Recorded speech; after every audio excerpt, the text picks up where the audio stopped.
मुल्क के लिए काम करें। सभी सांसदों के लिए, हम सभी जनप्रतिनिधियों के लिए वंदे मातरम के ऋण स्वीकार करने का ये पावन पर्व है।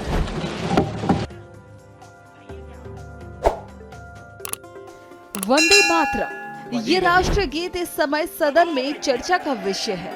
8 दिसंबर को पीएम मोदी ने वंदे मातरम पर बात शुरू की, जिसका विपक्ष ने भी जमकर सामना किया और जवाब देने में कोई कसर नहीं छोड़ी।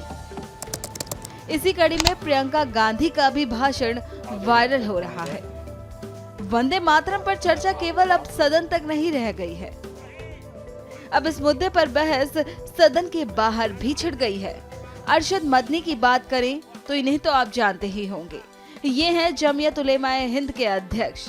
अब इन्होंने भी वंदे मातरम में चल रही बहस पर बहुत कुछ कह दिया है। उन्होंने एक्स हैंडल पर एक लंबा लेख लिखते हुए वंदे मातरम का अर्थ समझाया है। उन्होंने लिखा, हमें किसी के वंदे मातरम पढ़ने या गाने पर आपत्ति नहीं है, लेकिन मुसलमान केवल एक अल्लाह की इबादत करता है और अपनी इबादत में अल्लाह के सिवा किसी दूसरे को शामिल नहीं कर सकता। और वंदे मातरम का अनुवाद शिर्क से संबंधित मान्यताओं पर आधारित है। इसके 4 श्लोकों में देश को देवता मानकर दुर्गा माता से तुलना की गई है और पूजा के शब्दों का प्रयोग हुआ है। साथ ही माँ मैं तेरी पूजा करता हूँ, यही वंदे मातरम का अर्थ है।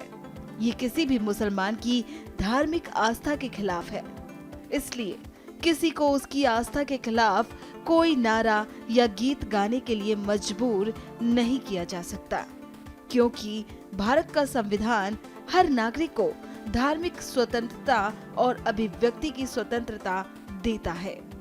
वतन से प्रेम करना अलग बात है, उसकी पूजा करना अलग बात है। मुसलमानों की देशभक्ति के लिए किसी के प्रमाण पत्र की आवश्यकता नहीं है। स्वतंत्रता संग्राम में उनकी कुर्बानियां इतिहास के सुनहरे पन्नों में दर्ज है। हम एक खुदा को मानने वाले हैं, अल्लाह के सिवा न किसी को पूजनीय मानते हैं और न किसी के आगे सजदा करते हैं। हमें मर जाना स्वीकार है, लेकिन शिर्क कभी स्वीकार नहीं।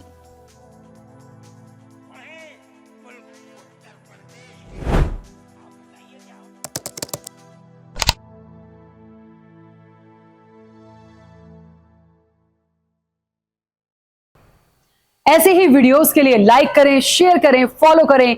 YouTube पर जाकर सब्सक्राइब कर बेल आइकन दबाना ना भूलें और ताजा अपडेट्स के लिए swedeshlive.com पर जरूर जाएं।